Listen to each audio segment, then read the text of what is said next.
Hello, today I want to show you how to connect your beanie when you work in side to side. The simplest way is to use both loops from the last row and placing your hook in the first row, bringing that working yard with the slip stitch, and now you're matching the first stitch with the first stitch of the last row.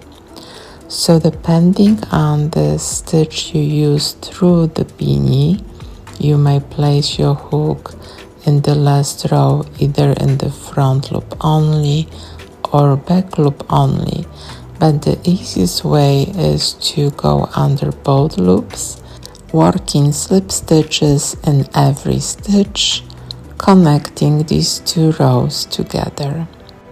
When working beanie side to side, it's very easy to miss one stitch. That's why it's very important when you're making your rows, always count your stitches. And look at that nice connection. I created this beanie using herringbone stitch, and if you like this stitch pattern, I do have written pattern for beginners how to make this beanie. Once we get to the top, we want to be sure we cut the yarn, leaving longer tail. We will use the tail to go in between rows. I like to connect my beginning tail to the last ending tail just for extra security. So this is the right side here. You cannot even tell where we connected if we will not have different color yarn. Okay, so let's close the top.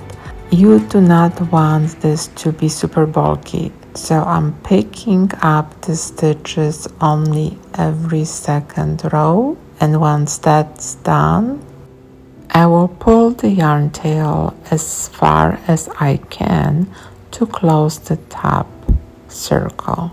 So let's do that. We are going around from the first all the way to the last row. Once you reach the full circle, you will place your needle on the wrong side and you pull and close your circle. Sorry you couldn't see that, I actually went off the camera. And I just tied my knots. Now I just go on the wrong side, secure those stitches, just like that. And I can tie my knots again, and I'm using my beginning and ending tails, and that's it. And let's check the right side. Looks just like that. Very easy to work with. What do you think about the stitch pattern? I do like herringbone stitch. It's very unique and gender neutral. I hope you find this information helpful. See you next time.